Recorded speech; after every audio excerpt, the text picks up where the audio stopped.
What's up, guys? Welcome to episode number 6 of Ball Status.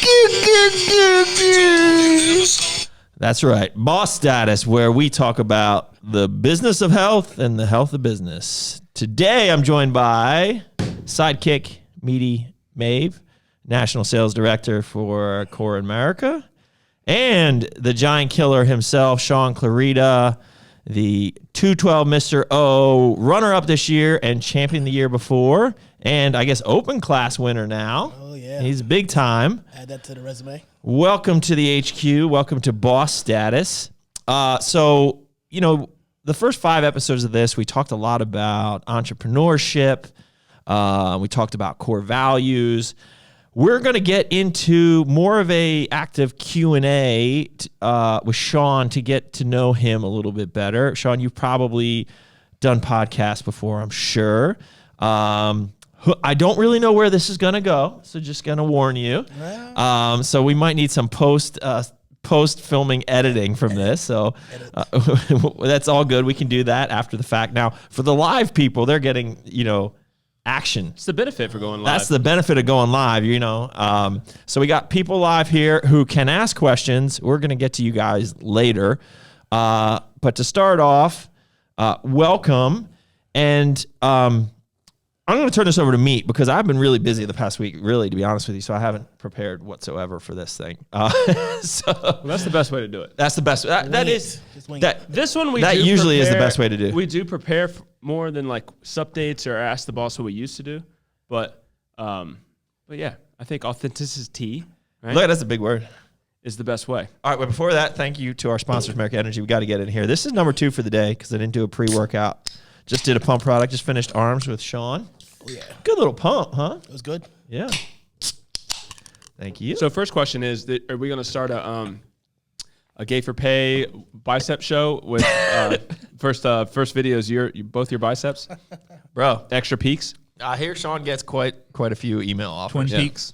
They both have weird folders where they just stuff the weird comments into a I'm pretty sure Shaun probably deletes it. Maybe I'm weird because I keep them and I just put them into a weird folder. I might need that guy one day. I don't know which is word. I just want to know, I want record of it just in case something weird actually does come of it. So, I slide them into my weird folder. It's kind of weird. No. In case you need, for the police report or something, you need to, Yeah. This is where it started. Exactly.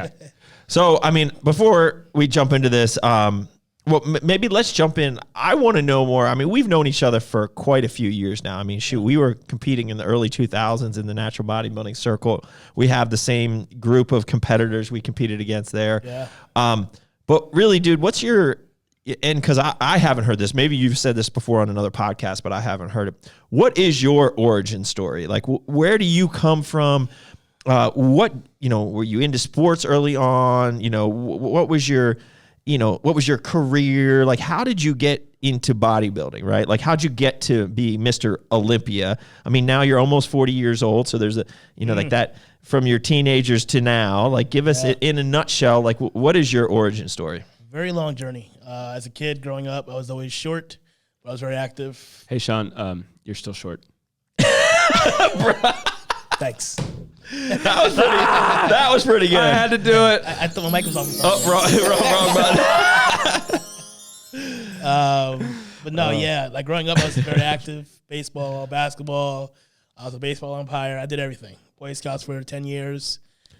And but it got more serious when I got into high school. Started wrestling. And obviously with high school, gym class was part of the regimen, which means the weight room. Still very new to everything, not knowing what I was doing. I was just in the gym throwing around weights cluelessly just to kind of kill time. But obviously with wrestling, the coaches wanted us to weight train to get stronger for the mat. And love wrestling so much. And after the 2 years there, my junior and senior year, I decided to continue on into college. And that's when, obviously, I was still underweight for the 125 class. So the coaches said, hey, if you ever want a chance to start on, at this level, you're going to have to get bigger. Because at the time, where did you go to school? Rider University, New Jersey. Okay. So D1 program, I was 110 pounds. The lightest weight class is 125. So while my teammates were running to cut weight, I was in the gym training and in the cafeteria eating. So that's what I was doing. So training every day. They must have hated you, bro. Yeah. Because like they're like starting spitting, spitting in the bottles and doing all that while you're just like chowing on donuts. I did that in high school, but in college that was non-existent. Yeah, because there's like a 103 or something. I was 103 in high school. Yeah. Okay. I did that, and in the midst of training, I met an old school bodybuilder by the name of Tom Garuba, a 70s bodybuilder, old school guy. He had a bunch of VHS tapes he sent to me, and I checked them all out, and I just like, this looks pretty cool. At that point, I knew nothing about bodybuilding. Obviously, I had fitness magazines because I wanted abs like every high school kid, and I just said, hey, this looks like something I would, just want to try out for fun. Again, didn't know what bodybuilding meant, what it intake, like what the whole process was.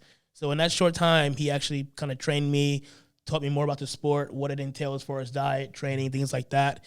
And after 3 months of meeting him and talking to him, I did my first show. That was the NPC Mid-Atlantic Natural Classic.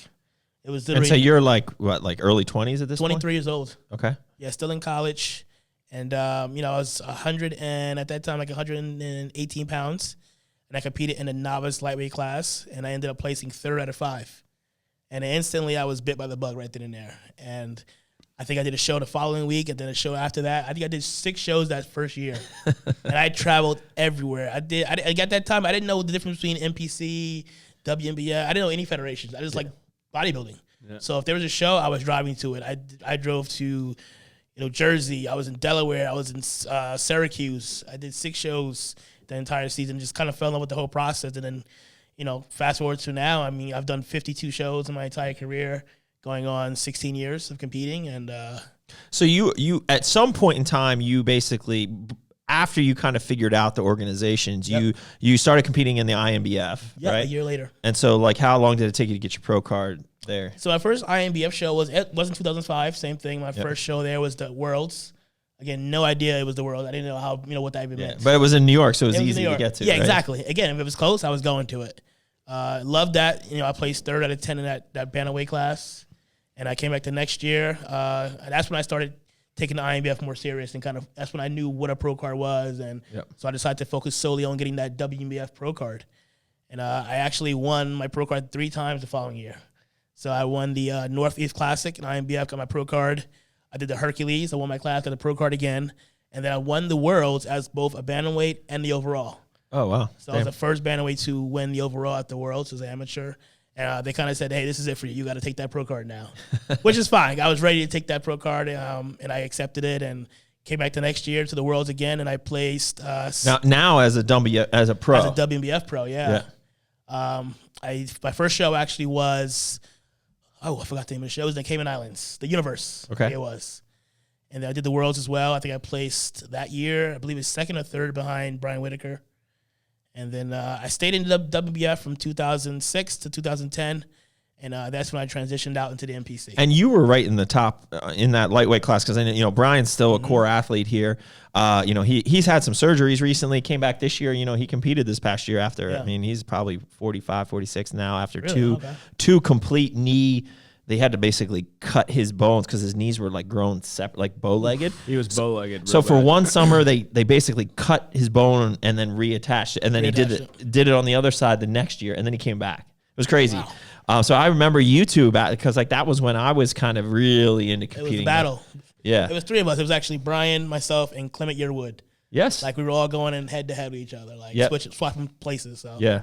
Yeah. So I guess in 2010, that's when you're like, okay, enough of the INB or enough of the WF world. And, growing up in natural bodybuilding, that's a big transition jumping to the NPC. So can we talk a little bit about that? And like that, I mean, that's a major decision as somebody who was committed to natural bodybuilding for so long and was such a great ambassador to that sport. What made you change to be such a great ambassador now for the NPC IFBB? Like what made you, what caused that change? A few reasons. One, I had tons of friends that were NPC IFBB pros.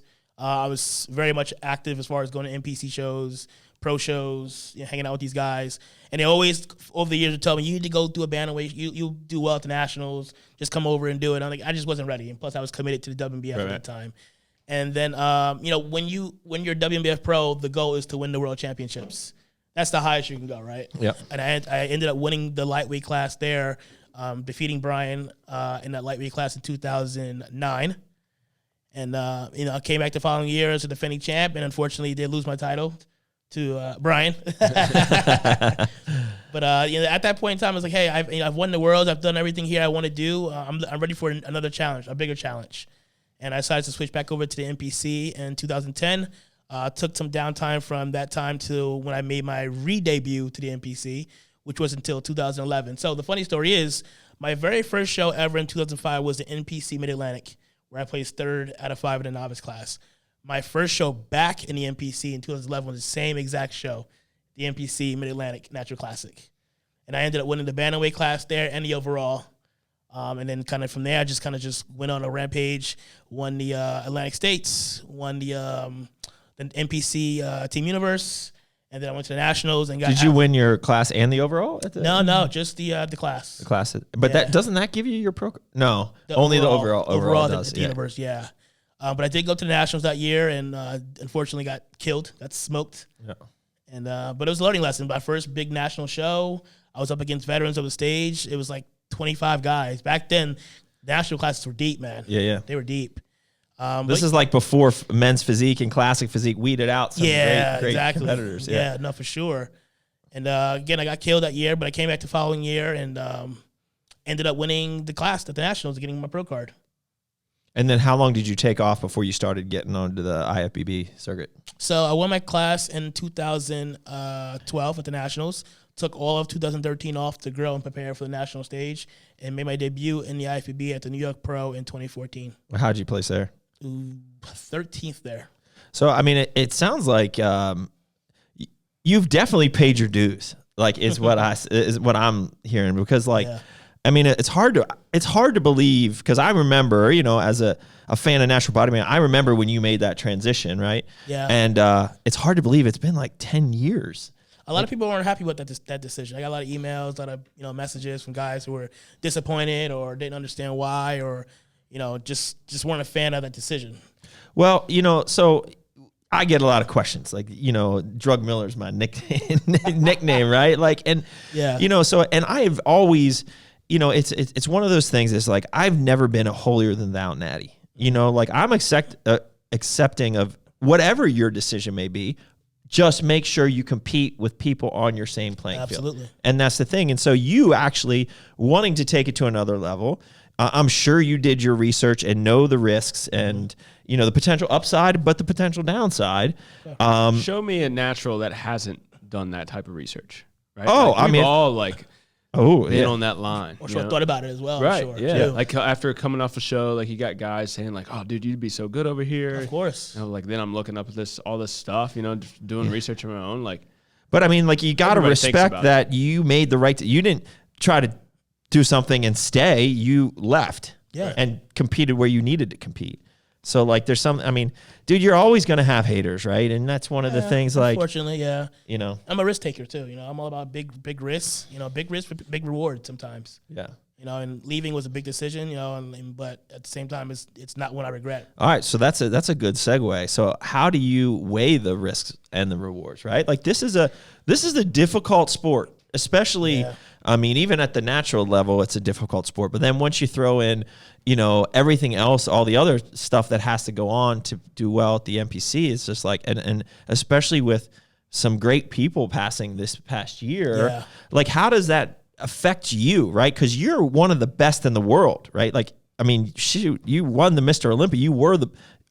You are, excuse me, the best, 212 bodybuilder in the world. And so, how do you draw that line and make that decision? Because you must think about this every day, right? Like you have family and friends that care about you, and that there are risks, right? Like, let's be honest, let's be real here.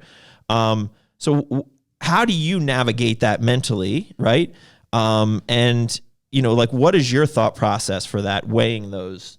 I mean, you made it very clear that I did exactly that. I researched beforehand. Yeah. I read everything, and I had a very reliable coach in my corner helping me through that process initially.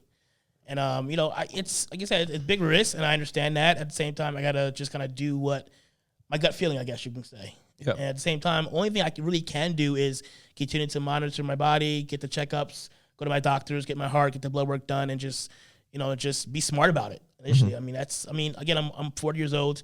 And, my blood work has been great over the years. And just recently, the one thing I've done that I haven't done over the years was get my heart checked. Yep. And I did that a couple weeks ago, and I was very happy to hear I had a 0 calcium score. So after 16 years of doing this, obviously total, and then obviously switching over to the NPC in 2011 and taking that bigger risk, and I guess they call it dark side of bodybuilding. Right. I'm happy to hear that everything's still good and still functioning well. I mean, I guess being a smaller frame, regardless of whatever you're taking, right? A smaller frame probably is easier on the heart than somebody who's massive, right, and has to carry around 300 pounds. Yeah. I mean, obviously you're carrying a lot of weight for somebody your height, but still, I mean, I guess it's less. But I mean, I would assume that it's probably also a little bit easier with a compact frame because maybe you might not have to go to the extreme levels that some of these bigger guys need to fill out, getting up 320 pounds in the growth season, right? Like, I don't need to do any of that. And I think the one thing I do as well that many of us do is take some time off when we don't need to. Yeah. So, obviously when we're prepping for a show, that's when we're pushing the limits. But if I'm not prepping, I'm just kind of just downtime, hanging out. I'm not blasting anything. I'm not doing let me talk about that again too, because this is something that people ask me a lot of times. Why don't you, why haven't you tried it? I joke sometimes. I was like, you know what, man? I'm tired of these people accusing me. I'm just gonna go on a bunch of shit and I'm gonna prove everyone wrong. I'm gonna blow up 260 real quick and we'll show you. I'm just kidding. I'm not doing that. But like, like, how do you? What is going on here, POV? How do you? Like deal with that mentally? One of the reasons that I give for people is like, I want to be like making gains like this, right? And if you have other things helping you, you can make games like this, but clearly you can't be maxed out on everything at this all the time. And you're going to go like this, right? Like that's part of it. So is that hard mentally to deal with? No, or you just know, are you just strong enough mentally to know that that's part of the game and there's a process to this? Because I did this so long, as a natural bodybuilder, and for me, doesn't take a toll mentally for me at all.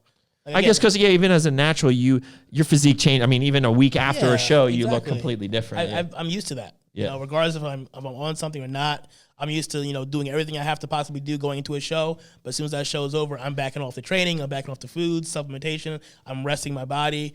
I'm just giving it a break before I get back into gear again.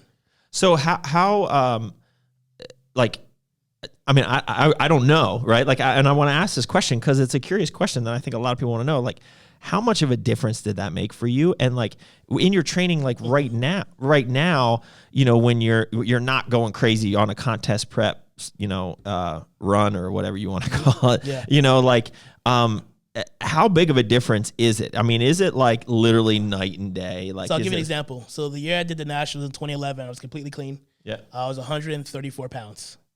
Came back the next year where I won, I was 143 pounds, and I just made weight. So it was a big difference. That's when I started on after that Nationals. Yeah. And just the training and the recovery and all of that. Training, the strength, the gym, the recovery, the whole 9 yards, just everything. Now, even now, because like even when there's not a lot going on, I mean, you're still you're massive, right? Like you look freaky as shit and you're crazy looking. I mean, do you still feel great when you're not on, as much, or like how? Yeah, the only thing I noticed between the difference between when I'm on and not on is that my foot. I'm just not as full. That's I mean, you really got to work on your fullness, bro. He's like 6 feet wide. He's wider than he is tall. No offense. I mean, surprisingly, I'm still pretty strong. But I can tell just I'm not as full, not as round. Yeah. Okay. I didn't want to turn the show into a whole, drug conversation here, but like it's interesting stuff, right? No, and it's real. real. It's a big. It's real. It's real, and it's really relevant with this. Yeah, this building, this circle that you're in. You guys have competed against each other. We still have athletes that Kurt Widener. Well, technically, we've never competed head to head. No, well, but in the same circuit, circle, right? In the same circuit. It's just really relevant, right? Absolutely. And everybody watching is curious about these things. I mean, we have a huge natural bodybuilding following that follows us, so they're curious questions. Yeah, that's fine. Like I said, like what a natural bodybuilder has not thought about, like, man, what if I did that? Oh, when I was 21, I was definitely, you research that stuff, right? Like what if, and I researched everything. I even researched all this. That's how I got into supplements. I just researched the shit out of everything. So then you start going down those rabbit holes, and it's just like, at some point you just got to be like, okay, I'm going to make this decision, and one way or the other. You can imagine me doing the research and can't pronounce anything and like doesn't know what's going on. And I'm like, bro, this is way too. I'm stressed out. Like I'm stressed out trying to get my meals in and all this stuff. Yeah, so that's when I was like, definitely a process. Yeah. What else you got there, Meat? What else? All right. Well, Mr. Dave Rydnicki did a lot of research. He's watched some of your podcasts already, so we all know you got the Giant Killer nickname. Yes. And you got that nickname in 2006. Yeah. What does that name mean to you today? Now that you've matured, in 2006 is a long time ago. Yeah. Right. So you've maintained this mantra, this name for that long. So what does it mean to you today? It's just like just a guy who was always looked down. A lot of naysayers. The underdog, who truly lived up to the underdog story. That came from 118 pounds to being Mr. Olympia. If you would ask anyone 15 years ago would Shaun Clarida ever be Mr. Olympia, I'm sure 9 out of 10 times people would say no. The only person I would probably believe is my mom. Moms always believe. Yeah, but it's Giant Killer, man. Like I don't go to any show scared of any competitor, whether that's 212 guys or that's open guys. And I proved that at the Legion a couple months ago, going up against 6'2" Regan Grimes, 265, Sergio Livas, 6'3", 280. Now here I am, 175 pounds between both these guys. Do you feel like that? I'm sure you were bummed after the Olympia, right? Like, I just know you were the pressure you put on yourself, and just, we're winning it the year before and then coming into second. Was that like a complete redemption then for you when you went out and won the Open? Like, how do you feel about that? So losing the Olympia, I think it wasn't more so for the title. It was the fact that show was for my coach, John Meadows. That was a show after he passed in August, right before the Olympia, and it hit me really hard. Yeah. And it affected me a little bit as far as training. I didn't train for a couple of days, and I just kind of stayed in my house, cried every day, and I finally got back to it. I told myself, this is not what John would have wanted, and luckily I got to talk to him, I think 2 days before he passed, and we were talking about the Olympia plans, him coming to Olympia, training with me at the Olympia, and it just kind of clicked in my head, like, this is what me and John put together. I'm not going to stop now. He's watching over me. So every time after he passed, I went to the gym, I would say, what would John do? What would John say to me right now? And I always say, let's do this, John. Like, in my mind, he was always there with me in the gym training. And that's what kind of pushed me going forward after his passing. And that's the reason I put so much more effort into this Olympia prep than I did the previous one, just because I wanted to win it, not for me or my family, but for John. And obviously, losing it was definitely not the plan. Yeah. And it definitely hurt for a couple of hours. And but at the same time, I felt very, just a lot of drive, a lot of passion. I still had more to prove, and I did not want to go out, finish the year off with a second place loss. I wanted to kind of redeem myself, like you said, get some redemption. And I figured, hey, if I'm going to go out with a bang, I got to do something that's just big. Yeah. And just why not do that at an open show, going up against Cedric McMillan, Patrick Moore, Regan, Sergio. No one expected me to win that show. Did you expect you to win? Like, honestly, No. deep down, did you expect to win? No. My goal was top 5. I'm realistic. I knew who I was up against. I was like, if I can get into the top 5, I think that's a win right there. Yeah. And so no, even my own team, we just said, hey, let's go in there with the best we can and see what we can do. Let's try to get into that top 5. And do you feel you look better at that show? 100%, hands down. Sharper. I think if that look came to Olympia, it definitely would have been a different story, possibly. Yeah. And were you trying to achieve a more full look there because you knew that you were going up against bigger guys? I actually wasn't as full. So this is a crazy story. So to the next day after Olympia, we went to You were sharper. You were definitely sharper. I thought you were fuller and sharper. Crisp. Well, I'll give you the reason why you think that. You walk it through. So my coach and I sat. We made the decision. And just for another question, for clarity, Matt Jansen. Okay. So John Meadows is like was your training coach, and Matt does everything else. Exactly.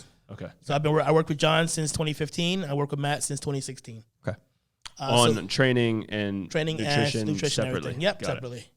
And so we sat and we made the final decision, we're doing a show. Let's get back to work. And Matt said, what do we want to do? Do we want to continue with the conditioning or try to eat up and fill out and try to match these guys? I'm like, let's just do what we've been doing. Let's just come in as sharp as we possibly can and try to give these guys a run on the conditioning. We figured someone's going to be off. Right. And so I was actually 4 pounds lighter at that show. So I was 174 pounds. And the reason why I looked fuller, Matt can tell you, for me, when I get much more sharper, I look fuller and rounder. So when Matt actually said, the more I suck him down, dry him out, the freakier and round and fuller I become and look on stage. So what do you do for your carb up? Like preparing for a show? Like what is your typical, or was it different between the Olympia and the open show? No, it was pretty much the same. I dieted on 5 foods. It was fish, turkey, beef, oats, and rice. That was it. And so, like, what are your like macros looking like going like the day before a carb, like the day before a show? Like how many carbs are you having? Like somebody your size. So going into the show, so we got there I think Sunday, I think it was. And how we do is we kind of go very minimal from Sunday to like Tuesday, Wednesday. Yeah. And then Thursday we'll start putting in a little bit more food, and then Friday a little bit more food. But we'll start cutting back on our protein source. Yep. Cutting back on the liquid, the fluids, the water, stuff like that.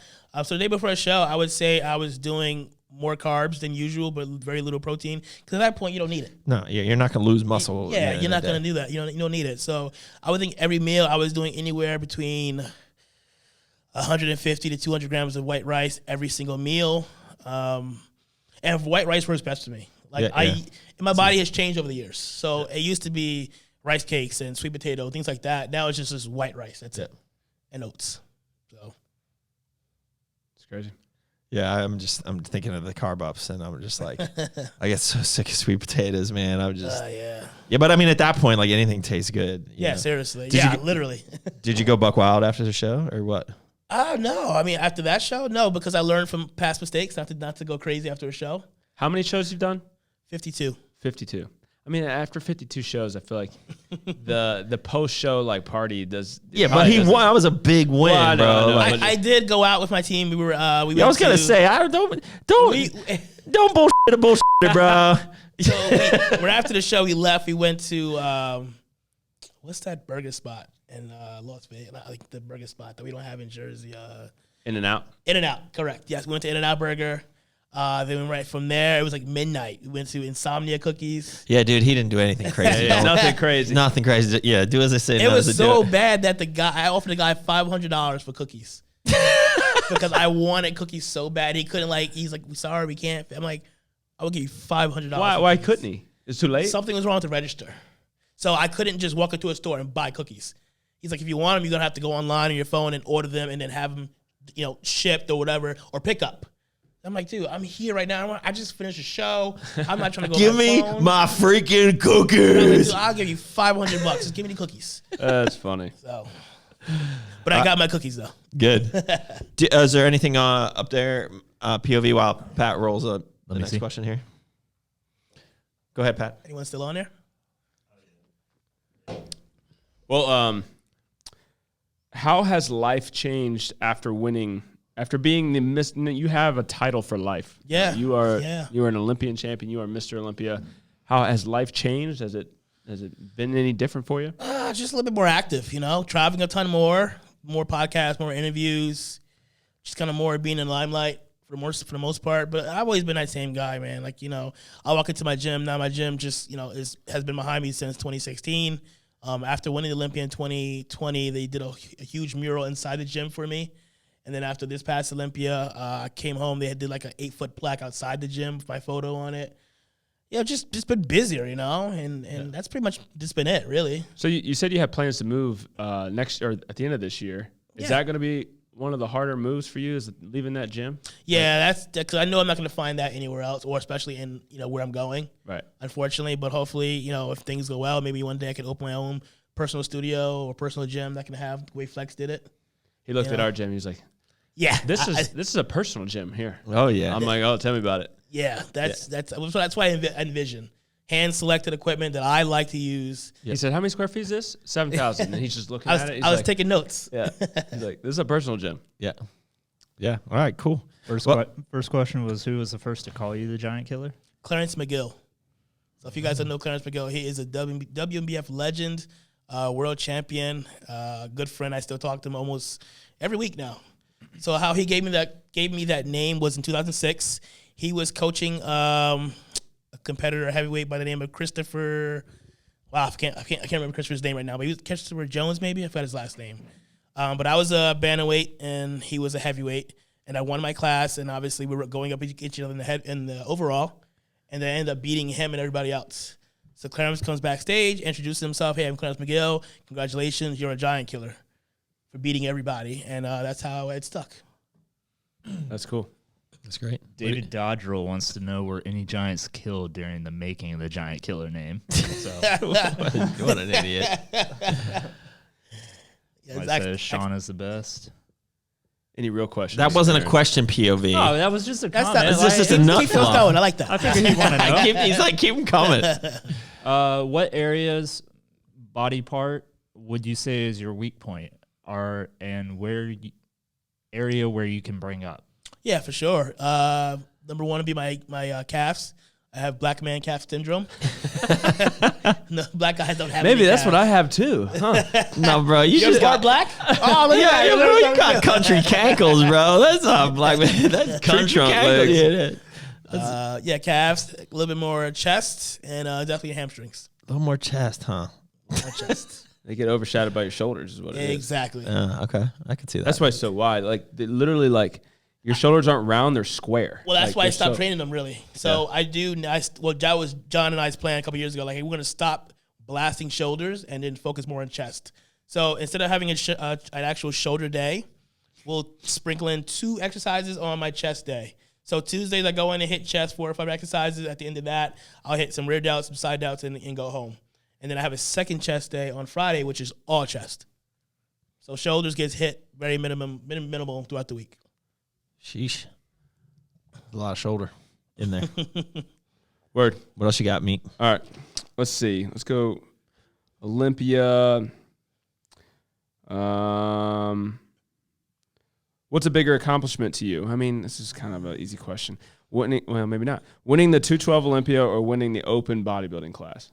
I win the Olympia, man. That's the Olympia. That's the king of all kings. You know, that's what every bodybuilder who enters the NPC IFBB aspires to be, the Olympia champion. And you know, it was a goal I set. This is funny, actually. So I was still competing in the WBF at the time, and at that time I had never gone to the Olympia to watch as a competitor. And I knew for some reason that I eventually will get to the NPC, IFBB, and get to the Olympia. So in 2007, my training partner and I made a bet. Well, not a bet, more so like a what do you call that? Like we said, hey, we're not going to go to the Olympia. A pact? Like a pact. Like we're never going to Olympia until we're on that stage competing. So from 2007 till 2015, I had yet to go to the Olympia at all to watch. And I went into 2015. That's my first time I qualified and competed there. That's pretty cool. So I knew that one day I'd Did get you to go to the Olympia but just not go to the show? Like maybe go to the No, expo never, or whatever? Never No. went to Vegas. No. That was the first time. That's great. Jeez. That's So cool what story. is your plan for the coming year? Like, what are you looking to do? Win everything. Win everything. Take over the world. Well, so are you sitting out until the Olympia? So yeah, no. As of now, like I know things change. Yeah, after a long season, I'm definitely going to be done until the Olympia in 2022, well, this year. That is set now for December 17th through 18th. As everyone knows, I'm qualified for both the 212 for life Olympia, and I'm now also qualified for the Open Olympia. So that's a very big decision that I have to make. I did speak to the higher-ups, the Manions, in regards to being able to do both, because that hasn't been done in a long time. I don't know. Has it ever been done? 2008, David Henry had won the 202, and I think competed in the Open as well and placed 10th in the Open. The 202. I remember when it 202. was. When did it go from 202 to 212? What year was that? Oh, man. 2000, was it 12 or something like that? I mean, it wasn't that. It was, I think it was like 11 or 12, because Flex had won the first one there. I think it was. No, David Henry or Flex. I don't remember. One of the two. Yeah. I mean, they'd be silly not to. I mean, this is just some random guy's opinion, but like they'd be silly not to, because think about the hype of that, right? It's just like somebody doing something that hasn't been done. Like that, that brings more eyes to the sport. That brings more excitement around it. Yeah. Man, that would be awesome if you could get on stage for both of those. But would that be hard to peak then, or are they? No. Because is it Friday? 212's Friday, all of Friday, and so Friday and then it's done. done Friday night, yeah. But right after the finals for, how is it now? So right after the finals for the 212, the open guys prejudging. Oh, on Friday night. Friday night. So all I did was I would come off the stage for the finals, wherever I place, win, lose, draw, and then go right back on stage for the open prejudging. And then it's the following night. And then the following night is the finals for the open. Yeah, dude, totally. I mean, because you could still keep that same peak. It'd be the same peak. I'd get better for Saturday. Yeah. Interesting. I feel like that needs to happen. I feel like it needs. I mean, I was talking to you on our drive. It's like, yeah. I feel like it's only beneficial, right? Like it just brings more excitement. It just absolutely. Like I just don't understand like what would be the negative part of that. I said the one negative thing that it's good for you, but maybe for somebody else's eyes, like you have the same Mr. Olympian for 2 classes, and maybe they don't want that. I don't know. That's a political thought, right? If I'm able to beat everyone in the show, then why not? Right. I think it's cool. So you, one of the things we were talking about in the gym, I said, like, do you get a lot of soft tissue? Do you get a lot of work? Like, what's your routine look like there? I know for me, like, I'm constantly going to ART. I get deep tissue. I've done a lot of stuff and I do a lot of things. So like, I can only imagine. You have to incorporate some of that. I mean, especially as you approach 40 years old. I mean, like. So I started getting self-care work in 2017, and that's when I really noticed my body started to progress more. And so you never did it up till then? No. I'd get a massage like here and there, like, but nothing serious. Yeah. But it wasn't until 2017 when I started really getting that work done. And that's when I noticed, like, hey, I'm getting better, in the gym. My physique's changing. I'm not having any aches and pains. Everything feels great. I look great. And that's when I really started focusing a lot more on it. So now at this point, I do get Graston, cupping, stretching on every Thursday. My man, Dr. Pete, comes to my house. So is that like a half hour? 2 hours. Yeah. 2 hours of Graston stretching and cupping? 2 hours, yeah. He takes his time. So he walks in. He's like, what are you feeling today? My shoulder's a little iffy. My back's a little, So he'll go in. He'll assess it. He'll massage gun it. He'll scrape it. He'll cup it. We'll stretch it. So it takes 2 hours. That's great. But it's in my house, in my basement. So it saves me a drive. Dude, that's awesome. Yeah, that's awesome. And that's been since 2017? No, every that's Thursday? been since 2019. Okay. Well, you started seeking out personal. Yeah, well, with Dr. Pete, it was 2019. But yeah, no, it's 2017. I started getting grass and cupping done regularly. Yeah, right. For sure. And then what else do you do anything? So the past 3 years, I've been getting deep tissue. My guy, Big John, I call him Big John because he's literally like 6'4", over like close to 400 pounds. Good Lord. Yeah. So he does all my deep tissue work. He gets in there and just destroys me. I imagine, bro. What are you? And he uses his elbows, everything. Oh, yeah. That's what they're there for. Like that? That's what the buttons are for. Apparently. Hey, Big John, I need a massage. Yeah, you like that? Oh man, I can't. But yeah, no, he's great. Well, have you had a major injury? Like you have? Yeah, I'm knocking on wood here. This is fake wood, so. Oh shit. Yeah, we go. No, only the issue I've had. I herniated my disc in 2007. Stiff leg deadlifting, 275. I went down. I felt like a small little. 2007. 2007, yeah. So, like, does that flare up now, or is it's still, yeah, it definitely still flares up. Yeah, it's a herniation. And all I know. Meat's gone through this. I mean, we've all gone through that, right? Like, that's just part of bodybuilding. Yeah, that was it. I mean, I got treatment done. I was out for a couple of months. I didn't really train. Got all the the work that needed to be done for that. I actually got cortisone shots for it as well. Yeah, and it'll flare up. So there's certain movements I can't do anymore, like deadlift off the floor. Yeah, you'll never see me deadlift off the floor anymore. So when did you stop doing this? Deadlifting? Yeah. Officially in 2010. Okay. I still tried after, and I'd get lucky and get the reset. There'd be some days where it'd just boom hit me, and I'm like, there it goes again. Yeah. So how do you really focus on your back thickness? Do you feel like that there's any, like, are you missing something by not doing those? I mean, there's I think when you have an injury, people always ask, like, there's always other ways to work. You can't. There's 10 ways to skin a cat. So for me, I do a lot of hypers, weighted hypers, and rack pulls. Okay. So rack pulls are fine. Rack pulls are fine, yeah. Huh, that's interesting. scary, but they're way better than scary. Right. So do Way you drop them like you're 10 weeks out or something? You drop them from your prep, or do you? Usually like a month out, I'll drop it Yeah. because it just again the risk reward is not there. Huh. Interesting. I like it. What else you got, Meat? Well, I'm gonna take a break from. Who's bigger, Doug or Shaun? Definitely Shaun, as you'll see from the Training videos. Yeah, just as you see from the training Depends videos. on how he's- you measure that. I He's guess. twice as wide. I'm taller. Somebody said the sound went out, but I didn't see anybody call you. We'll just click off live and pop back on. Bro, what is that problem? Bro, I don't know. It's Apple. It's somebody's spying on us or Apple. something. Yeah, I blame them. All right. Break from questions. I'm gonna show you from your Instagram Oh Lord. a picture that you posted, and I want you to describe this interaction. So POV, I'm gonna send you this picture. You pop it up so they know what This we're is talking interesting. about. I don't know what picture this is. It's just a little interaction. This guy? Yeah, I don't know. Just I found a picture. I took a screenshot and just, That's so random. Like what? yeah. This is my videographer.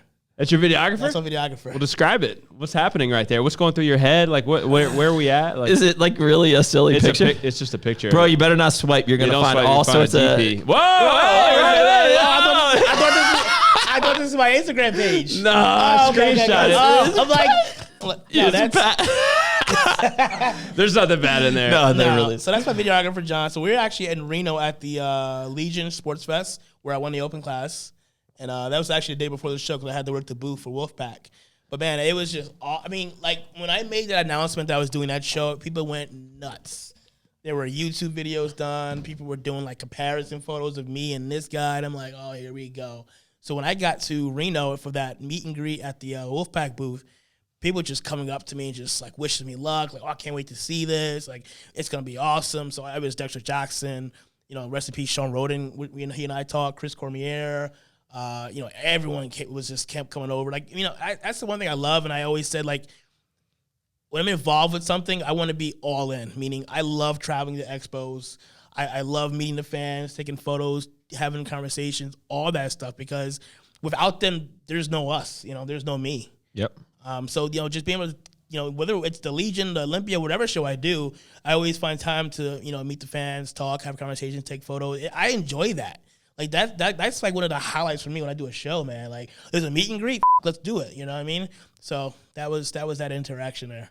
When did that start to happen, and how was that change? When like, oh man, I got a line. Like people want to see me. Like this is different, right? Like I think it was 2018 when was it 2018? Yeah, it was 2018, and that's when I feel like I arrived. And when I say that, it's because I had done the Olympia, obviously, 2015, 2016, 2017, but it wasn't until 2018 when I feel like I arrived. And the reason I say I arrived is because now I was on stage in that first call out with guys who I looked up to my entire career. It was Jose Raymond. It was Flex Lewis. It was David Henry. It was Jamal Ashkenani. And then there's me. Even though I I placed, pretty much out of the pack. But just being on stage, having those photos, those memories, just looking to my right, and I got Flex here. Looking to my left, I got Jose here. Like, holy shit, I'm here. I envisioned this. This is what I've been working toward. To be in this call out with these are the top guys in our industry. And here I am standing on the same stage with them.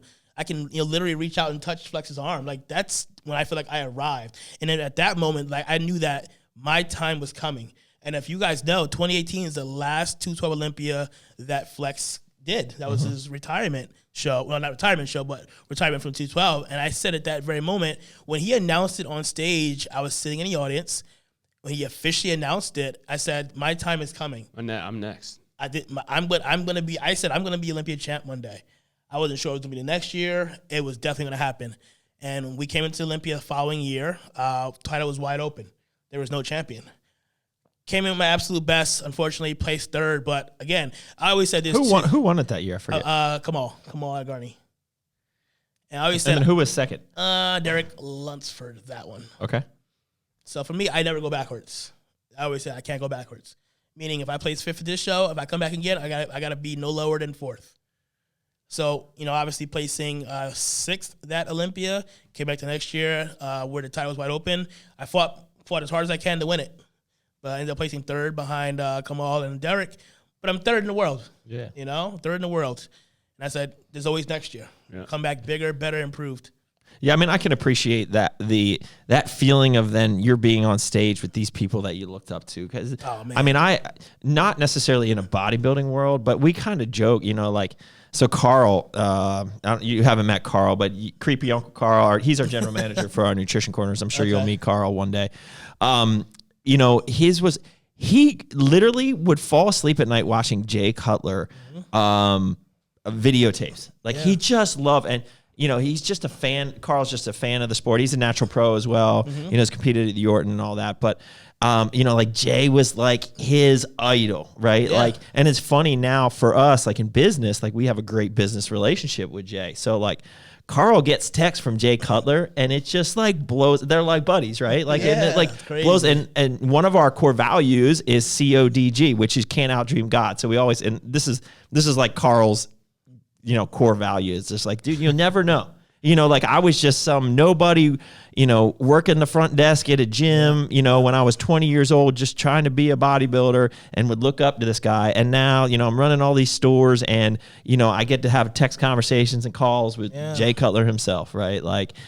So it's kind of I can appreciate, and the same with me and everyone else we get to, interact with, I'm a fan of the sport, and we get to have conversations with Mr. Olympia and all that. So it's pretty cool. Yeah, that might be the one boss status take from this is you never know where life's going to take you. So take a risk on yourself. Absolutely. Right? What's it going to hurt, right? To work, fall asleep to Jay Cutler, trying to be a bodybuilder, knowing one day you're going to text him, Yep. I'm sure Jay loves to know that Carl used to fall asleep watching him. Yeah. I'm still a fan too, by the way. I'm still a fan. I'm a fanboy. Even though I am where I am, I still want to take pictures with Flex and Jose and all these guys. Hey, we're at a show or backstage, and we're hey, take a picture. Right. Because I'm still a fan. Yeah. That's cool. So this is something that we talked about, and I'm sure people want to know, right? You and I talked about this earlier. So your coach is Matt Jansen. Yeah. And you used to be with his supplement company. Yeah. Right. So I'm sure people are thinking, well, that's got to be freaking weird. So how is that? How did you maintain this? So now that you're not with, his Raw and Revive, how are things now? How do you guys move forward from that? So tell me how you've managed to manage that whole relationship. Well, let me just, say off the bat, we're good. Yeah. People have, like I said, reached people out. People try to create drama. Yeah, people have reached out to me, hey, you need to drop Matt. And no, we've gotten to where we're at because we believed and trusted each other. Yeah. It's unfortunate that things didn't work out between the companies. But when I initially came on board with them, he and I sat down and put it out flat out. Whatever happens from here on out, it's not going to affect our coaching-athlete relationship that we've built over the years. So anything related to Raw, Revive, I don't include Matt if I can help it. If I have an issue with products or something. And you're speaking of when you were there. When I was there, yes. You just, I try to keep Matt out of it because I didn't want to, if it was something bad, obviously, I don't want him to be involved with that whatsoever. Obviously, it did come down to the point where he had to get involved with, their decision to let me go. Yeah. He was affected by it because he was just, because I'm his athlete, He understands that this is my living, this is how I pay my bills, take care of my family. So he did reach out to me and showed his concern, and we talked. And we agreed that it's unfortunate, but I said, hey, it's not your fault. I get it. It's a business move at the same time. But we've built something very special together. I'd be crazy to leave him, and we're good at this point. Well, that's good. I mean, I think it speaks a lot to really both your characters, and I wanted to put it out there just because, I'm sure there's a lot of people that try to. We know that in this industry, yeah. People just try to create this drama that just isn't there, and so or no names, but there are people who are putting out false information. Yeah, that have no idea what they're talking about. Like I said, it's between us. There's very few people who knew what was going on. Very small circle. So anyone who's outside that circle shouldn't have any say whatsoever. Yeah. Preach that. What you got, Aaron? You got anything else up there? We're running up about 50 minutes, so now just people joining. Okay, cool. What you got, me? You got anything else? You brought up Raw Revive. You're not affiliated with a supplement company right now. Free agent. So what is your favorite supplements to take? A core nutritionalist, bro. I mean, what? like, I mean, it's sitting right out that door. Like, you better say the right thing here, man. We're going to dinner tonight, so unless if you want that steak, you know what to do. I will see that post you gave me. The fruit cereal was dead on the money. Yeah, that is good. Yeah. Holy hell, man. Yeah, that's a good one. I'm pretty simple when it comes to supplements, man. Like I like a good pre-workout. Let me put out. I don't like overly caffeinated products, so I'm not a coffee guy. I'm not a tea guy. I like good pump formulas. Good pump formulas, a good intro with some carbs, a good BCAA if I'm doing a non-carb day for whatever reason. So give me your segue to this, because this is like, I love peri-workout nutrition around your workout, right? So give me your like your pre-workout meal, pre-workout, intra-workout, post-workout. Like, what's a typical run for you on subs and food? You know, like how like far before the workout you eat, and like I usually don't like a lot in my stomach before I train. So I like to get the easiest meal possible. So it's usually oats and whey before I train, with a little bit of fats in it, a little bit of peanut butter. So I'll do that about an hour and 15 to an hour and a half before I train. I'll do 4 ounces of water, and I do my pump formula, creatine, and amino acids. I put that in 4 ounces of water, and I'm sipping that right before the gym. So half an hour before the gym, I'm getting that down. I get into the gym about 20, 30 minutes later. I'm sipping on through my workout, good intra. That's BCAA, EAAs, HBCD, and that's pretty much it for that. Immediately as I'm walking out of the gym, I'm doing an isolate protein with some more carbs as well. I'll have that. I'll get home, shower. By the time 45-minute rolls around, I'm doing my last meal of the night, which is usually bison and white rice. So you train evening. You train around 5 o'clock. Yeah, 5 o'clock. So I'll get home. I'm eating my bison and rice around 8 o'clock or so. And then before I go to bed, whether that's 10 or 11, I like to have a good mass gainer. I heard supersize is pretty good. There you go. See that, a boy. Now you're learning. Supersize, yeah. And, so you do a gainer before bed. I've always done a gainer. I'm a hard gainer. Yeah. So I have to get those extra calories in, and especially right before bed. Do you know what your macros calories are? Are you more of like you eat because you know you need about this much meat, this much rice, this much? Or are you a macro counter? No, I just know I need to get 6 or 7 ounces of protein per meal.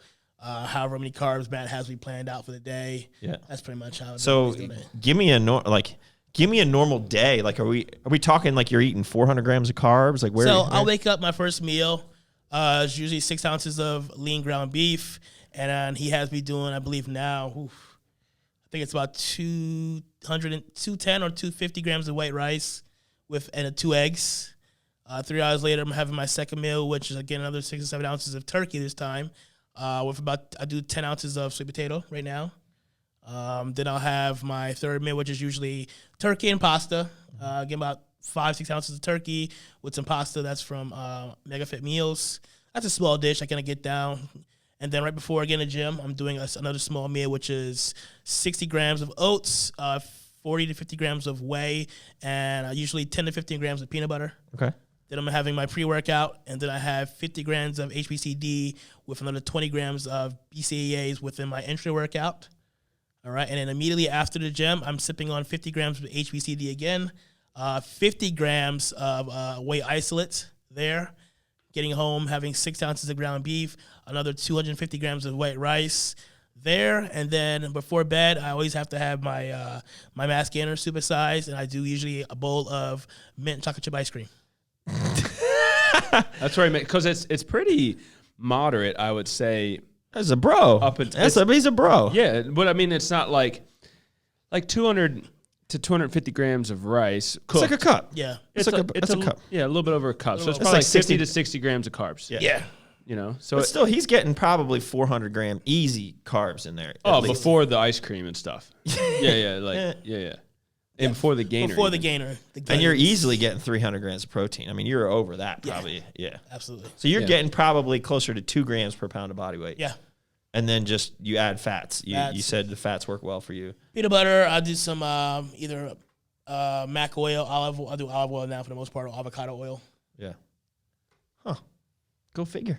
Yeah. Just bro it up. Just bro it up. He's a bro. Basic stuff. I said as like anything you need. He's like, I got my meals. I got my water. And a little bit of olive oil. I'm good. I said to Pat. Hey, Pat told me that, and I was like, bro, what's he wanted you to do with that olive oil? I was like, that's kind of weird. It's It's a like, long night. does he have like, does he put that on his skin or what? Like, it was just a kind of a weird request. Like, I'm good. All I need is water and olive oil. What kind of party? Yeah. Olive oil, I can understand. If he said coconut oil, I might have gotten a little weird. Cocoa butter. Cocoa butter. Yeah, I just like some water and cocoa butter. POV, do we have anything else up there before we sign this off at about an hour? Everyone left the chat. POV's just They probably lost. well, we kicked a bunch of people off. Lost volume. Yeah, we probably don't even have volume on there. He's scrolling. There must be a lot of comments that he's screening. He's like, nope. Somebody wants to know favorite chest exercises. I'm pretty standard, man. I usually walk into a gym. I get my shoulders warmed up. I go into a dumbbell slight incline press. Then I go into either a barbell Smith machine incline press again. You still do barbell? You still like do barbell? barbell? Yeah. That's what John has me doing, 2 inclines back to back. And then I go into like a flat movement, whether that be Smith flat bar or usually a good machine, good flat, press machine there. Then I'll find if either go to a some type of fly, whether that's either dumbbell fly or the machine fly, and then we'll finish up with 2 sets of dips. Are you doing all your training now, just from what you've learned over the years with John? Or? Yeah, it's I still have all his training programs, so I'm actually doing the program that we did for the 2020 Olympia prep. So I went back to that. Cool. So how long are your workouts? How long does it take you to get through them? I would say I get to the gym around 5, and I'm usually getting out of there around close to 6:30, 7. Well, that's not. Yeah. Okay. That's not too bad. I mean, John did some crazy stuff, right? Like he had some off the wall. John just stuff make up on the fly. I'll just sit there. He was just like, he'll look around, he'll pick something up, like, let's do this. Yeah. So training with him was always great because I always learned something new and just having that push, Yeah.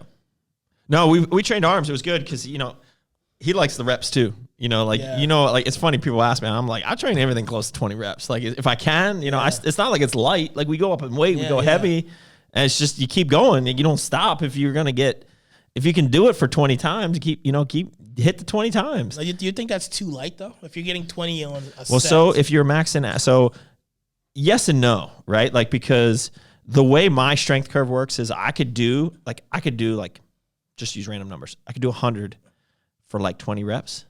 But then if I once I get to that point, it would be a struggle to go 110, 120. I'm just making something up, right? Yeah. And whereas somebody else might be able to come and they could do that 100 for maybe only 12 or 15 times, but they could also handle that other one for heavy, right? So like I'm good at a heavy weight for a lot of reps. But like my high end strength, like I'm not a power lifter or like, but I guess you could argue that maybe if I moved up faster, I would have more from the previous not getting tired, right? But you might not finish a set or an exercise at 20 reps. Oh, no. I mean, we finished it like 12 to 15, right. Okay. And that's when maybe you drop. I mean, and also on power, like some of the heavy legs or the heavy chest and the heavy back, like I'm not doing 20 reps, right? Like I'm not doing, but. Yeah, I'm usually like 8 to 12 guy. Yeah. But you do a lot of. Bro, I saw you doing that. Bro, you did a press for like 20. You did a lot after. Listen, when I travel, my God, busted. Don't listen to him. He does more than that. I definitely, when I travel, I don't push it as hard. See, just to be safe. Yeah, pushing. He had it maxed out. Got it. There's 7 plates on the hack squat. Look super like smooth. Yeah, and that's freaking heavy. I mean, you do 7 on that. That's heavy. It felt good. But he's used to the Cybex, which we are getting. I told him we are getting the Cybex. Which you do 4 plates without a band on there. That's heavy. That's wrecking your life. Yeah, absolutely. That's a steep. That's why we're getting it because it's just a man maker. I've done 8 plates in that thing. That's crazy. Wow. Did you have some band? You had to have some band. Yeah, you have to. I was gonna say. I put the extenders on. Got some extra plates. I think I did see that. Yeah, 16 total. Because the bottom of that Cybex is bad for your back. Like that's why that bad for your back, bad for your knee. I mean, it's bad for everything. Man. Guys don't come back up on that thing. I bottomed out on that thing. Oh yeah. I mean, we did it not too. I guess that was probably a year ago. Remember we did it at Richmond. Yeah, Richmond. Yeah, it's a great piece. I was like, man, we got to get this. I mean, it's brutal.